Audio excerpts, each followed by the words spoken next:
एक लड़की अपने सामने खड़े लड़के से लगातार बोले जा रही थी, देखो राहुल, मुझे वो चीज़ दे दो, जिद मत करो। राहुल बोला, नहीं निशा, वो मैं तुम्हें नहीं दूंगा, उससे हमारी ज़िंदगी ख़राब हो रही है। पर वो लड़की तो जैसे उसे कुछ सुन ही नहीं रहा था। वो लगातार बोले जा रही थी, मुझे वो चीज़ दो, उसकी वजह से आज हमें सब कुछ मिला है। पर राहुल उसे मना कर रहा था। अचानक निशा को बहुत गुस्सा आ गया। वो घूर घूर कर राहुल को देखने लगी। देखते ही देखते राहुल की नाक और आँख में से खून आने लगा। राहुल का पूरा शरीर जलने लगा और राहुल की वहीं मौत हो गई। निशा ऐसी कौन सी चीज़ मांग रही थी? आखिर क्या है वो चीज़? और राहुल को क्या हुआ था? आइए जानते हैं इस कहानी के ज़रिए। हेलो दोस्तों, स्वागत है आपका अपने YouTube channel full horror story पर। कहानी शुरू करने से पहले वीडियो को लाइक, शेयर और चैनल को सब्सक्राइब करना ना भूलें। तो चलिए कहानी शुरू करते हैं। एक रूही नाम की लड़की अपनी आंखों पर मोटा सा चश्मा लगाए अपनी माँ के साथ एक फ्लैट के बाहर बैग लेकर खड़ी थी। वो आज ही इस फ्लैट में शिफ्ट होने वाले थे। वो अपने फ्लैट का दरवाज़ा खोल ही रहे थे, तभी उन्होंने देखा कि सामने वाले फ्लैट से कोई हल्का सा दरवाज़ा खोलकर उन्हें देख रहा है। जब रूही और उसकी माँ ने उस तरफ देखा तो उन्होंने फटाफट दरवाज़ा बंद कर दिया। रूही और उसकी माँ ने उसे इग्नोर किया और फ्लैट का दरवाज़ा खोलकर अंदर चले गए। रूही दिखने में सिंपल सी थी। वो पिछले 1 साल से एक कंपनी में रिसेप्शनिस्ट की जॉब कर रही थी। कंपनी में उसके सिंपल से लुक की वजह से सब उसका मजाक उड़ाते थे। रूही को बुरा तो बहुत लगता था, पर वो उन सब की बातों को इग्नोर कर देती थी। वो अपने फ्लैट पर तैयार हो ही रही होती है, तभी उसे एक पुरानी परफ्यूम की बोतल मिलती है। रूही उसे जब स्मेल करती है तो जैसे वो उस खुशबू में खो सी जाती है। रूही उस परफ्यूम को लगाकर अपने सामान में रख देती है। परफ्यूम लगाने के बाद रूही को बिना चश्मे के सब ठीक दिखाई देने लगता है। रूही जब रेडी होकर बाहर आती है तो उसकी माँ उसे देखती रह जाती है, क्योंकि रूही बहुत सुंदर लग रही थी। खुले बाल, हल्का सा मेकअप और एक शॉर्ट ड्रेस पहने रूही बिल्कुल मॉडल की तरह लग रही थी। रूही की माँ रूही से बोलती है, बेटा आज तो तुम बहुत सुंदर लग रही हो। तब रूही बोलती है, क्या माँ आप भी? अच्छा मैं अब ऑफिस के लिए निकलती हूँ, मुझे लेट हो रहा है। रूही जब ऑफिस पहुँचती है तो सब उसकी बहुत तारीफ करते हैं। रूही उस दिन बहुत खुश थी, क्योंकि उसे इतनी इम्पोर्टेंस जो मिल रही थी। रूही शाम को बहुत सारी शॉपिंग करके घर आती है तो उसकी माँ बोलती है, बेटा अगर तुम सारी सैलरी ऐसे ही खर्च कर दोगी तो घर कैसे चलेगा? रूही ये सब बातें सुनकर बहुत गुस्सा हो जाती है और गुस्से में अपनी माँ से कहती है, पिछले 1 साल से मैं ही घर चला रही हूँ, इसलिए प्लीज़ मुझे मत सिखाइए। इतना बोलकर रूही गुस्से से वहाँ से चली जाती है। रूही की माँ सोचती है कि स्ट्रेस की वजह से रूही ऐसे बिहेव कर रही है। अगले दिन रूही को ऑफिस में एक गुड न्यूज़ मिलती है कि कंपनी के अगले प्रोजेक्ट में उसे मॉडल सेलेक्ट किया गया है। शाम को जब सब ऑफिस से चले जाते हैं तो ऑफिस में से ही एक लड़की रूही के पास आके बोलती है, वैसे मानना पड़ेगा तुम्हें, क्या चाल चली है, पर तुम इसमें कामयाब नहीं हो पाओगी।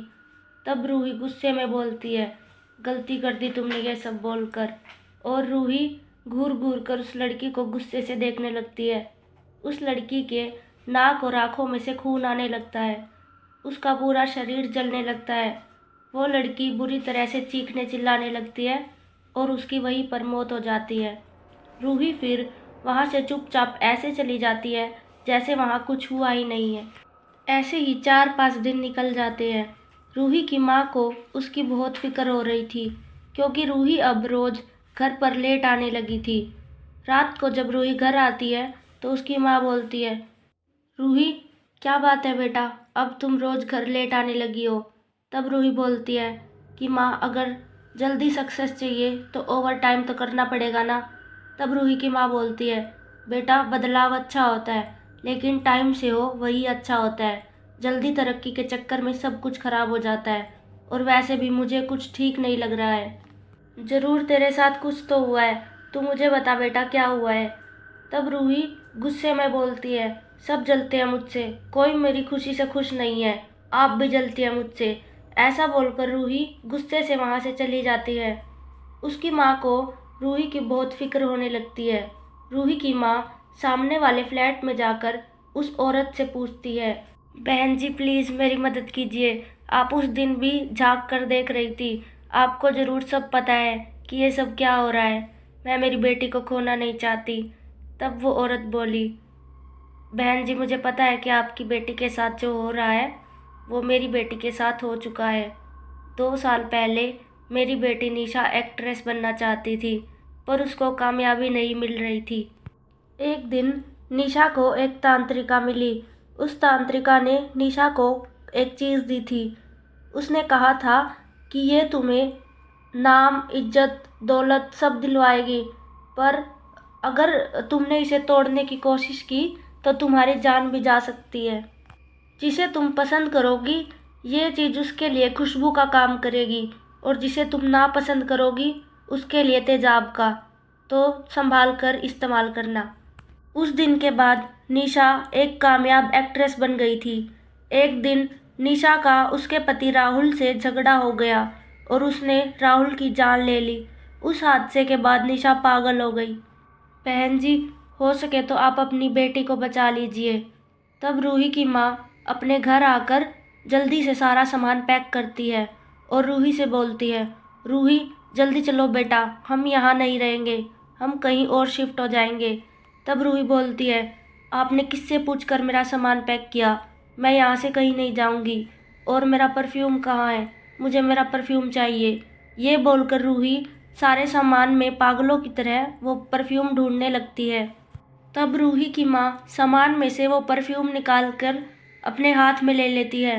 तब रूही बोलती है, माँ देखो प्लीज़ वो परफ्यूम मुझे दे दो। तब रूही की माँ बोलती है, नहीं मैं इसे नहीं दूंगी, इसकी वजह से ही हमारी ज़िंदगी ख़राब हो रही है। रूही फिर से बोलती है, देखो माँ मुझे वो परफ्यूम दे दो, मैं सब ठीक कर दूंगी। तब रूही की माँ फिर से मना करती है और कहती है, नहीं मैं इसे नहीं दूंगी। तब रूही गुस्से से अपनी माँ को घूर कर देखने लगती है और कहती है, मुझे वो परफ्यूम दो। रूही की माँ की आंख और नाक में से खून आने लगता है।